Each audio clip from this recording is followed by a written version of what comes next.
नौजवानों की ये एक आम शिकायत है कि कमर में दर्द होती है और ये दर्द जो है वो एक टांग में जाती है। इसकी एक बड़ी वजह अगर देखी जाए तो हमारी जो L4, L5, S1 डिस्क है उसकी थोड़ी सी नॉर्मल लोगों में ये भी मिथ होती है कि दफ़ा शाइटिका आ जाए वो ठीक नहीं होती।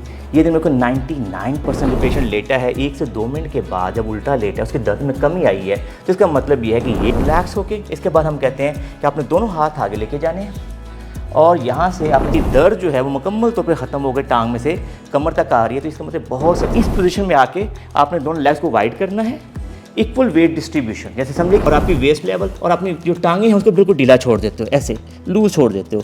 लूज छोड़ेंगे तो आपकी जो डॉक्टर इरफान अहमद साहब, नौजवानों की ये एक आम शिकायत है कि कमर में दर्द होती है और ये दर्द जो है वो एक टांग में जाती है। तो अब इस दर्द से बचने के लिए कौन सी वर्जिशें करें?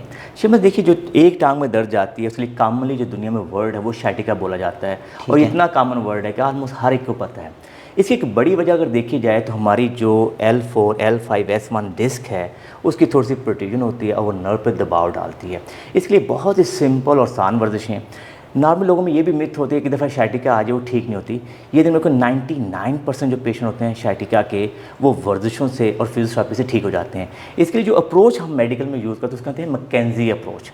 उसके लिए नंबर 1 हम पेशेंट कहते हैं अच्छा आपको बहुत दर्द हो रही है तो सिंपल आप अपने बेड पे जो फर्म मैट्रेस है उसके ऊपर लेट जाए। हमें लगता है कि हाँ वो पेशेंट लेटा है 1 से 2 मिनट के बाद जब उल्टा लेटा है उसके दर्द में कमी आई है, तो इसका मतलब ये है कि ये अप्रोच, ये वर्जिश है उसको हेल्प करेंगे।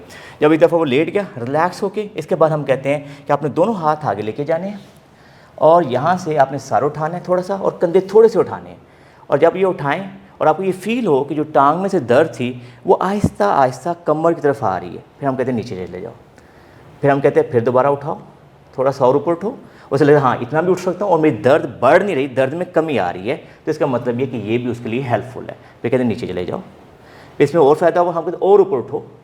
तो ये आहिस्ता से, यानी कि पहले दिन आपने थोड़ा सर उठाना है, दूसरे दिन थोड़ा और उठाना है, तीसरे दिन आहिस्ता आहिस्ता क्या होगा कि आपके पूरा सर भी उठेगा, कंधे उठ जाएंगे और आपको लगेगा कि मेरी पूरी स्पाइन इस तरह से आर्च भी बन गई है और मेरी दर्द जो है वो मुकम्मल तौर पर ख़त्म हो गई, टांग में से कमर तक आ रही है। तो इसका मतलब बहुत सक्सेसफुल है और नॉर्मली हमने ये देखा है कि 4 से 6 हफ्तों के अंदर ऐसी दर्दें ख़त्म हो जाती हैं। इसके बाद ये जो तरीक़ेकार हम कर रहे थे, ये एक्सरसाइज गाइड कर रहे थे, हम कहते हैं 10 रेपिटेशन दिन में 2 से 3 दफ़ा करना होता है। इसके बाद हम अपने पेशेंट कहते हैं दोनों हाथों पर आ जाएँ और दोनों घुटनों पर आ जाएँ, दोनों हाथों पे और दोनों घुटनों पे आ जाते हैं और हम कहते हैं कि ये देखिए इस पोजीशन में आके आपने दोनों लेग्स को वाइड करना है, इक्वल वेट डिस्ट्रीब्यूशन। जैसे समझिए कि जैसे आपने देखा होगा कि जो एनिमल्स हैं हमारे 4 लेग्स पे होते हैं, कहते हैं उनको बैक पेन नहीं होती, उसकी एक बड़ी वजह है कि उनका वेट 4 टांगों पे होता है।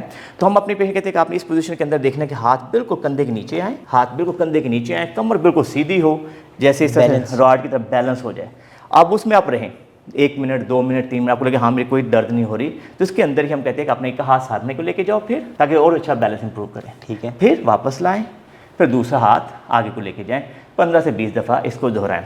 जब लगे इसमें भी दर्द नहीं हो रही, इसके बाद फिर थोड़ी सी और मॉडिफिकेशन करते हैं ताकि बैक काफ़ी स्टिफ हुई होती है। फिर हमारे पेशेंट आहिस्ता आहिस्ता पीछे बैठने की कोशिश करिए और थोड़ा सा यहाँ तक जाएंगे, लगे स्टिफ हो रहा, फिर वापस चले जाएँ। तो हमें आहिस्ता आहिस्ता ये चीज़ें करनी होती है। फिर आहिस्ता से आए, हाथ कोशिश करें वहीं पर रहें ताकि थोड़ी स्पाइन को डिस्ट्रैक्शन में मिलेगी। इससे थोड़ा और पीछे बैठें और नीचे बैठें और फिर आगे चले जाएँ। क्या होगा कि आहिस्ता आहिस्ता जब करते जाएंगे अगले 2 से 3 हफ्तों में पूरा पीछे बैठ जाइए, पूरा बैठ जाइए। जब लगे हाँ ये, और फिर सर नीचे होगा तो आपकी पूरी स्पाइन ओपन हो जाएगी। तो ये बहुत अच्छी टेक्निक है जिसकी मदद से आप कर सकते हैं। अब मैं आपके सामने एक अच्छी टेक्निक मैं खुद परफॉर्म करके बताऊंगा, जिसका मतलब है कि स्पाइनल डिस्ट्रैक्शन। तो कई दफ़ा ये होता है कि हमारी दर्द जो है वो काफ़ी ज़्यादा होती है, कोई टेक्निक हेल्प नहीं कर रही होती, तो इसके लिए आप कर सकते हैं कि जैसे घर के अंदर आपका डाइनिंग टेबल है वो थोड़ा ऊंचा होगा, ये थोड़ा टेबल नीचे है लेकिन थोड़ा सा आइडिया हो जाएगा। मकसद ये है कि हमारी स्पाइन को डिस्ट्रैक्शन मिले, 2 मोहरों के दरमियान में स्पेस पड़े। उसके लिए आप अपने पेट के लेवल पर यहाँ पर तकिया रख सकते हैं और आपने सब बिल्कुल लेट जाना है।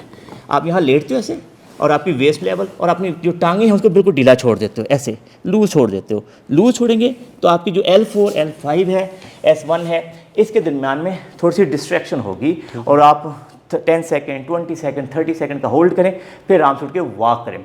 ये दिन देखिए कि जो हमारी डिस्क प्रोलैप्स को जो शाइटिका होती है उसमें सबसे अच्छी टेक्निक होती है कि वॉक करें, यानी कि हम हर 15 मिनट के बाद, आधे घंटे के बाद, 2 मिनट की वॉक, 3 मिनट के बाद जितनी वॉक हो सकती है करेंगे, उससे हमारी पेन में कमी आएगी। सेकंड, हम इंकरेज करते हैं कि ये दर्द की एक बड़ी वजह या तो प्रोलॉन्ग स्टैंडिंग होगी या बहुत ज़्यादा बैठना होगा। हम यंग लोगों को ये भी इनकरेज करते हैं, कोशिश करें किसी भी सूरत में, कंप्यूटर पर बैठे काम करने वाले लोग, ऑनलाइन काम करने वाले लोग, ड्राइविंग करने वाले लोग, कोशिश करके 20-30 में से ज़्यादा किसी सूरत में बैठें और हिम्मत करके हर आधे घंटे के बाद 2 से 5 मिनट की वॉक ज़रूर करें, ताकि इस तरह की दर्द मुकम्मल तौर पर ख़त्म हो सके।